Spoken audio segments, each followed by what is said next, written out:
Hi, my name is Tracy Wesley Sr.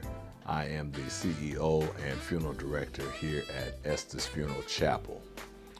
I began my professional journey in 1986 when I graduated from mortuary science school and moved here to Minneapolis, Minnesota. I am a Kansas City, Kansas native. I was born and raised, the son of Meldon and Barbara Wesley, only child. But I knew early on that this is the career that I wanted to do. At age 6, I felt like God placed it upon my heart to do this. And so once I graduated high school, went to college at Kansas City, Kansas Community College, graduated and moved here to Minneapolis, Minnesota. I moved here to work here at Estes Funeral Chapel, which was owned and founded by my uncle, Richard Estes. And that was always my goal. And so when I graduated, I moved up here 2 weeks after graduation, and I've been here in Minneapolis ever since. As I stated, I was born and raised in Kansas. My father was a principal educator. My mother worked for General Motors. So I come from a hard-working family. That's the work ethic I was taught. That's the ethic that I've had ever since I began on this journey in the funeral business. What the funeral business means to me is care, compassion, and concern. Care and compassion, concern is you treat everyone how you want to be treated. You are here in a capacity to serve those that are going through one of the most difficult times in their life. You're here to help them through their grief process. Of course, being in this profession, I'm aware of a lot of things that are misconceptions that people have about people in this business. Because I hear things and I know how people have their certain thought processes about what this business entails. And so let me be clear that, if you are to be one that is in this profession, money cannot be your motivating factor.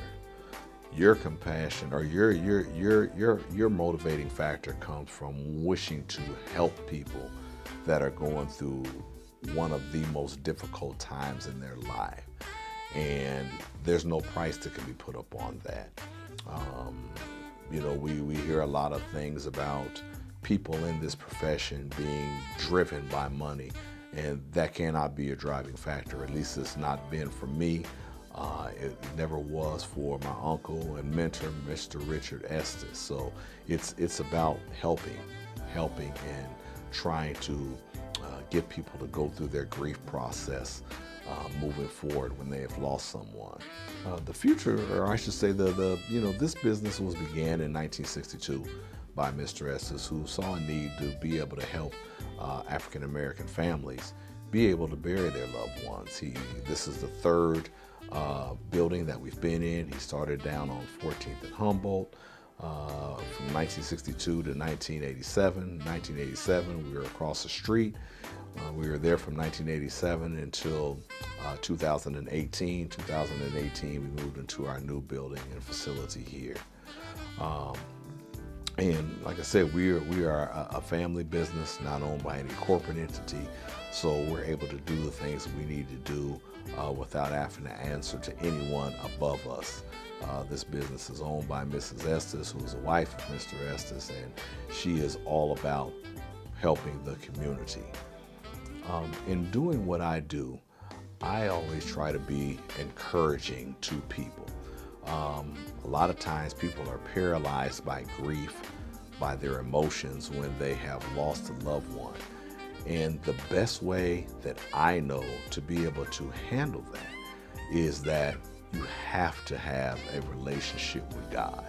That's been the only way that I've been able to be through, to be able to sustain, because it's not always easy. Running this business is not easy. Living life is not easy. With all the many things that we endure as people.